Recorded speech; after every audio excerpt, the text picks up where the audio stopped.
Reference letter के अंदर आपको ध्यान में क्या क्या रखना है, तो कभी भी फाइल अप्रूव नहीं होगी। कैश में काम किया गया तो उसके क्या डॉक्यूमेंट लगेंगे। अगर स्टडी परमिट के टाइम पर आपने डिक्लेयर नहीं किया था ये वर्क एक्सपीरियंस, तो अगर कोई कनाडा के बाहर से पीआर फाइल अप्लाई कर रहा है या फिर कनाडा के अंदर है, एक्सप्रेस एंट्री के थ्रू अप्लाई कर रहे हैं या नॉन एक्सप्रेस एंट्री के थ्रू, कुछ डॉक्यूमेंट्स होते हैं जो कि सब फाइल पे मैंडेट होते हैं। तो इस वीडियो में हम वही बात करेंगे, वीडियो को एंड तक देखना। मैं आपको वो सारी इन्फॉर्मेशन बताती हूँ कि जिसकी वजह से आप एक रिजेक्शन से बच सकते हैं। तो क्या होता है कि जब हम अपना प्रोफाइल क्रिएट करते हैं, हम अपनी इन्फॉर्मेशन डालते हैं कि हमारी एज इतनी है, उसके बाद हमारे पास क्वालिफिकेशन ये है, एजुकेशन इतना एक्सपीरियंस है, उन सारे पॉइंट्स को आईटी आने के बाद हमें डॉक्यूमेंट सबमिट करने पड़ते हैं कि वो सारा डिटेल्स हमारे पास हैं। सबके अंदर सबसे मुश्किल काम होता है वर्क एक्सपीरियंस के पॉइंट्स को क्लेम करना, क्योंकि जैसे हमारे पास एजुकेशन है तो हमारे पास डिग्री है, वो प्रूव हो गई वहाँ से, WES जो भी हमने ECA करवा रखी है, उसके साथ हमारे पास एज प्रूव हो जाती है, हमारे पास बर्थ सर्टिफिकेट है, पासपोर्ट है और भी डॉक्यूमेंट्स हैं। बट जो वर्क एक्सपीरियंस है उसको प्रूव करना, उसके पॉइंट्स को अचीव करना, वो थोड़ा सा ट्रिकी होता है, क्योंकि उसके अंदर बहुत सारे NOC कोड होते हैं, आपको अपनी जॉब रिस्पॉन्सिबिलिटीज़ दिखानी होती है। तो सबसे पहले मैं आपको बताती हूँ कि अगर वर्क एक्सपीरियंस के पॉइंट्स हैं तो आपको क्या क्या डॉक्यूमेंट अपनी फ़ाइल में लगाने चाहिए, जिसकी वजह से वीज़ा ऑफिसर को, यानी जो आपकी फ़ाइल को, यानी कि जो भी ऑफिसर आपकी फ़ाइल को प्रोसेस कर रहा है उसको यकीन हो जाए कि सच में आपने ये काम किया है और आपको वो उसके पॉइंट्स एलोकेट कर दे, ठीक है, फ़ाइल रिजेक्ट ना हो। सबसे पहली बात, ऑफ़र लेटर। जो कोई भी जॉब हम ज्वाइन करते हैं पहले हमें ऑफ़र लेटर मिलता है। ऑफ़र लेटर कोई मैंडेट डॉक्यूमेंट नहीं है वर्क एक्सपीरियंस के पॉइंट्स के लिए, बट अगर आप ऐड ऑन कर पाते हैं तो वो बहुत अच्छी बात होती है। उसके बाद आता है रेफरेंस लेटर। रेफरेंस लेटर यानी कि जॉब रिस्पॉन्सिबिलिटीज़ लेटर। जिस लेटर हेड पे ऑफ़र लेटर आता है, सेम उसी लेटर हेड पे एक रेफरेंस लेटर बनवाया जाता है। अगर कोई बिल्कुल फ्रेशर ये वीडियो देख रहा है तो मैं उसके लिए बता दूं, जैसे कि ऑफ़र लेटर आता है सेम ऐसे ही अपने एम्प्लॉयर से रेफरेंस लेटर मांगते हैं। जैसे एक्सपीरियंस लेटर होता है इंडिया में, है ना, कि इस बंदे ने, जब हम जॉब छोड़ते हैं हमें मिलता है कि इस बंदे ने इस पोजीशन पे इस टाइम से इतने टाइम तक काम किया है। सेम उसी के अंदर ऐड ऑन हो जाता है कि जॉब रिस्पॉन्सिबिलिटीज़ क्या होंगी, वो नीचे वो भी मेंशन करेंगे। वीकली पे, जैसे full employee, full time employee है, पार्ट टाइम एम्प्लॉई है, ये सारी चीज़ें भी वो उसके अंदर वो मेंशन करेंगे। और उसके साथ उसका पे रेट भी, क्योंकि वर्क एक्सपीरियंस के पॉइंट उसी के मिलेंगे जो कि जिसके बदले आपको पे हुआ हो, मतलब जो भी आपकी करेंसी है उस करेंसी में आपको पे हुआ हो, चाहे वो कैनेडियन एक्सपीरियंस की बात है, चाहे अपनी होम कंट्री से एक्सपीरियंस आप दिखा रहे हो। तो कोई भी फ्री में काम किया हुआ है उस काम का कोई आपको पॉइंट क्लेम नहीं कर सकते। रेफरेंस लेटर के अंदर आपको ध्यान में क्या क्या रखना है, कंपनी के लेटर हेड पे होना चाहिए, कंपनी का address, phone number, HR detail, website अगर है तो ये सारा लेटर हेड के अंदर मेंशन होना चाहिए। उसके बाद आपका नाम, आपकी joining date, last date, weekly 40 hours था, 30 आवर्स था, ये सारी चीज़ें। अनअदर थिंग कि आपका पे रेट कितना था, मतलब वीकली पे रेट था या फिर एनुअल पे रेट था, ऐसे करके जितना भी आपका पैकेज है वो पैकेज होगा। उसके बाद उसकी जॉब रिस्पॉन्सिबिलिटीज़ आएंगी नीचे। लास्ट में जिस भी साइनिंग अथॉरिटी ने साइन किया है उसकी स्टैम्प, साइन जो कुछ होता है वो होगा, ठीक है। और जो हेडर अपनी कंपनी के लेटर हेड का होता है वो तो नॉर्मली है। तो ये सारी चीज़ें आपको दिखानी होती है। अब जॉब रिस्पॉन्सिबिलिटीज़ की बात करते हैं, जैसे कि फॉर एग्जांपल किस अकाउंटेंट का, मैं अकाउंटेंट हूँ तो मैं अकाउंटेंट का एग्जांपल लेती हूँ। तो अगर हम NOC की वेबसाइट से जाके अकाउंटेंट का जॉब रिस्पॉन्सिबिलिटीज़ पिक करते हैं और अपने रेफरेंस लेटर में उसको ऐड ऑन कर देते हैं और फिर हम सबमिट करते हैं हमारी PR फाइल, तो कभी भी फाइल अप्रूव नहीं होगी।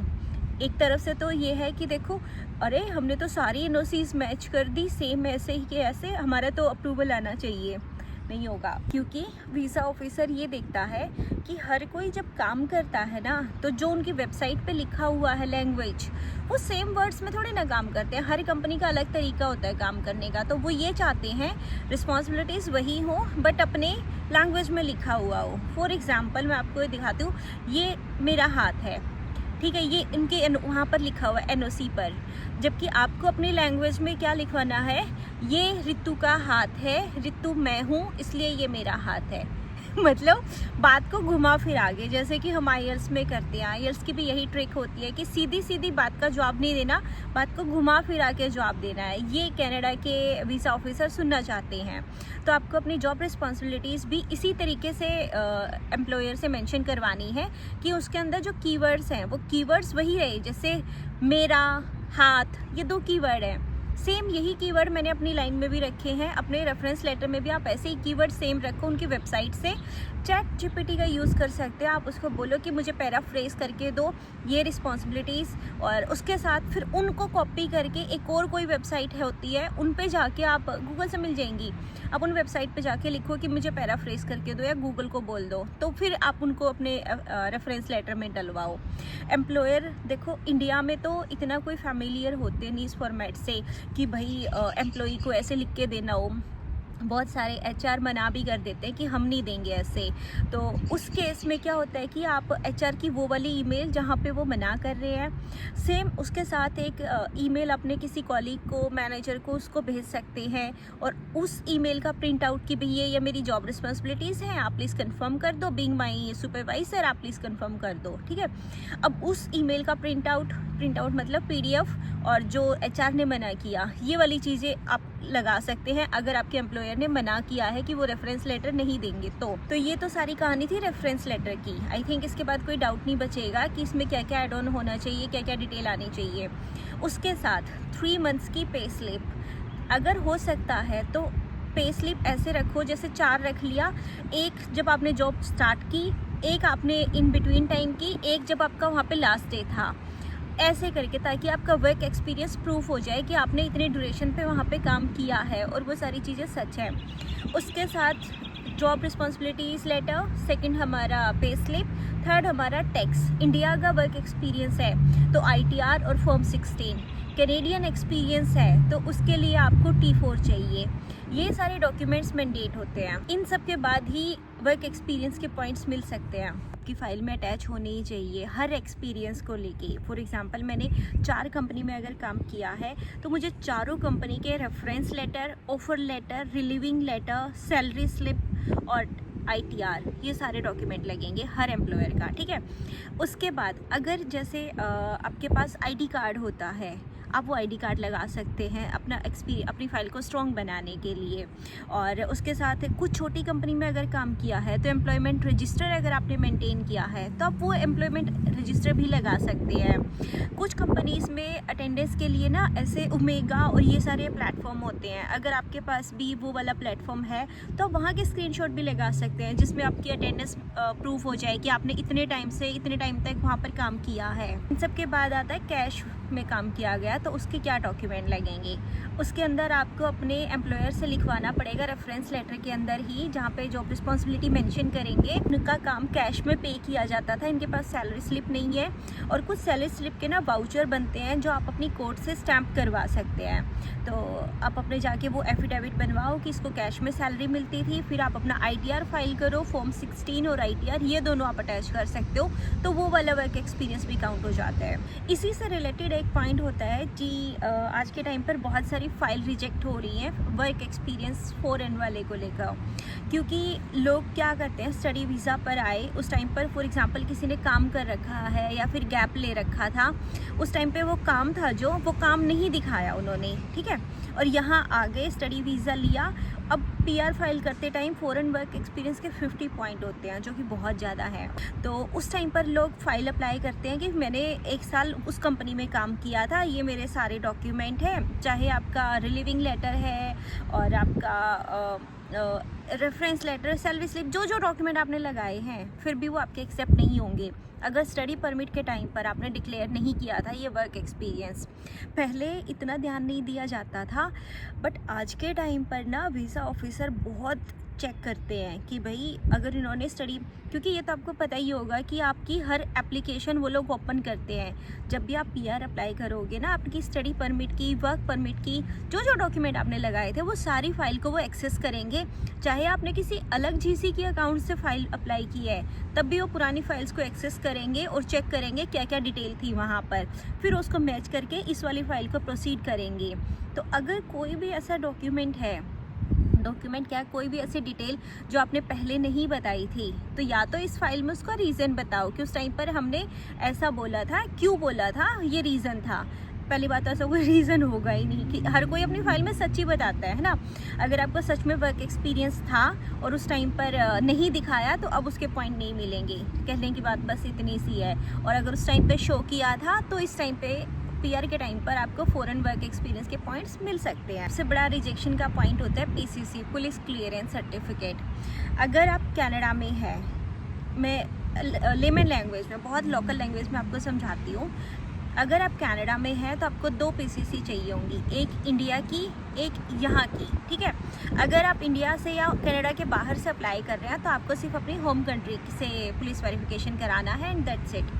अब बात करते हैं कि अगर आप कनाडा में हैं बट इंडिया की आपके पास पुलिस वेरिफिकेशन है, वो है मान लो 1 जनवरी 2022 तक का था, बट फिर फरवरी 2022 में अगर आप दोबारा इंडिया गए हो या तो आपको दोबारा पुलिस वेरिफिकेशन करानी पड़ेगी। आज की डेट में अगर आप जैसे अभी अप्रैल 25 है और आप जैन 25 में गए थे इंडिया या अपनी होम कंट्री, और आपके पास जो पहले वाली पुलिस वेरिफिकेशन है वो फॉर एग्जांपल 23 में आप आए थे तब की है, तो वो वैलिड नहीं रहेगी।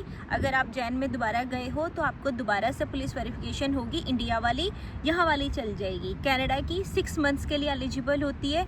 तो जब भी आप अपना 1 साल का कैनेडियन एक्सपीरियंस पूरा कर लो, आपको लगे कि आपके पॉइंट्स मीट कर रहे हैं, आपको ड्रॉ आने वाला है, उस टाइम पर आप अपनी पुलिस वेरिफिकेशन अप्लाई करो ताकि वो 6 महीने के अंदर ही आपकी फ़ाइल निपट जाए और आपको दोबारा ना करवानी पड़े। और अगर किसी के पास जैसे ITA आ गया है बट उसके पास पुलिस वेरिफिकेशन नहीं है तो वो लोग अप्लाई कर दें पुलिस वेरिफिकेशन कनाडा की। जो एप्लीकेशन रिसिप्ट होती है सिर्फ वो भी आप फाइल में लगा दोगे तो भी एक्सेप्ट हो जाता है। ज़रूरी नहीं कि पुलिस वेरिफिकेशन का सर्टिफिकेट ही आपके पास हो और तभी वो आप अपने डॉक्यूमेंट्स में सबमिट करो। इन सब के बाद एक सबसे ज़्यादा पॉइंट बनता है रिजेक्शन का, वो होता है कि आपकी ECA। हाँ, ECA की वजह से भी बहुत सारी फाइल रिजेक्ट होती हैं। वो कैसे? फॉर एग्जांपल आपने 2020 में ECA कराई थी जो कि आपकी 5 ईयर्स के लिए थी, जो कि आपकी 25 में एक्सपायर हो गई, ठीक है। जब आप शुरू में ECA कराते हो तब आपकी फ़ाइल की एक कॉपी आपके, चाहे आप WES से कराओ, IQA से कराओ, किसी से भी आप कराते हैं ना, तो आपकी फ़ाइल की एक कॉपी इमिग्रेशन को भेजी जाती है, एक कॉपी रिज़ल्ट की आपको दी जाती है।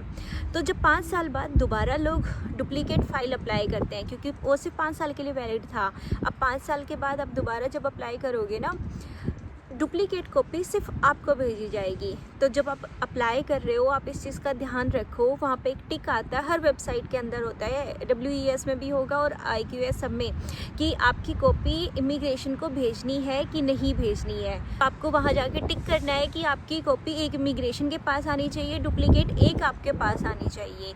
चाहे आपकी ने फाइल एक्सप्रेस एंट्री में लगाई है, नॉन एक्सप्रेस एंट्री में लगाई है, तब भी हर फाइल में ये ज़रूरी होता है। तो अगला सबसे बड़ा रीज़न हो सकता है फाइल रिजेक्ट होने का IELTS का रिज़ल्ट। क्या होता है कि जिस दिन हमारे पास जैसे IELTS 2 साल के लिए वैलिड होता है, ठीक है, जब भी आप एग्ज़ाम देंगे, तो जब आपके पास ITA आता है, इन्विटेशन आता है, उसके बाद आपका इन मीन टाइम आपका IELTS भी एक्सपायर हो रहा है, आप सोच रहे हो दूसरा IELTS करेंगे तो सेम स्कोर आएगा कि नहीं आएगा, तो क्या करें? इस टाइम पे एक चीज़ का ध्यान ये रखना चाहिए, जिस दिन भी आप अपनी फ़ाइल सबमिट कर रहे हो, जैसे कि आपके पास इन्विटेशन आ गया, आपको 45 डेज़ का टाइम मिला, आप 40th डे पे आप फाइल सबमिट कर रहे हो, मान लो 20 अप्रैल की डेट है, तो उस 20 अप्रैल की डेट को आपका IELTS वैलिड होना चाहिए, ITA की डेट पर नहीं। तो जिस दिन आपने डॉक्यूमेंट सबमिट किए आपकी फ़ाइल उस दिन लॉक हो जाएगी एक्सप्रेस एंट्री के अंदर, उस डेट तक आपके सारे डॉक्यूमेंट वैलिड होने चाहिए। उसके बाद अगर वो एक्सपायर हो रहा है तो आपको दोबारा IELTS देने की ज़रूरत नहीं है, क्योंकि फ़ाइल ऑलरेडी प्रोसेस में जा चुकी है, डॉक्यूमेंट्स जिस दिन दिए उस दिन वो वैलिड था, बस इतना इनफ होता है। ये सारे की पॉइंट्स थे जो कि आपको याद रखने होते हैं जब आप अपनी फ़ाइल को सबमिट कर रहे हैं, क्योंकि ITA आना बहुत मुश्किल है आज के टाइम पर ना। फिर आप डॉक्यूमेंट सबमिट करते हैं, फिर आप वेट करते हैं इतना टाइम, उसके बाद आपको रिप्लाई आए, तो हर किसी को उम्मीद होती है ना कि फ़ाइल का अप्रूवल ही आए डायरेक्टली। तो अगर एजेंट के थ्रू अप्लाई कर रहे हैं तो भी आपको ये सारी नॉलेज होनी चाहिए, क्योंकि एजेंट्स लोग भी इतना कोई ध्यान नहीं देते किसी की फ़ाइल पर, उनके पास इतना काम होता है। तो आपका राइट है कि आप अपनी फ़ाइल को खुद सारे डॉक्यूमेंट देखो, फिर आप एजेंट से लगवा रहे हो तो कोई बात नहीं, अदरवाइज़ ITA के बाद इतना मुश्किल बचता नहीं है, आप अपनी फ़ाइल खुद भी अप्लाई कर सकते हैं। बस फिर आज की वीडियो को एंड करते हैं। अगर कोई और इन्फॉर्मेशन बची है जो कि आपको डाउट है डॉक्यूमेंट से रिलेटेड, तो आप कमेंट सेक्शन में मेंशन कर सकते हैं, मैं ट्राई करूँगी कि मैं उसका आंसर दे सकूँ। अगर मेरे पास हुआ तो, नहीं हुआ तो बस फिर कोई बात नहीं। चलिए फिर वीडियो को एंड करते हैं, मिलेंगे नेक्स्ट वीडियो में, तब तक के लिए take care and good bye.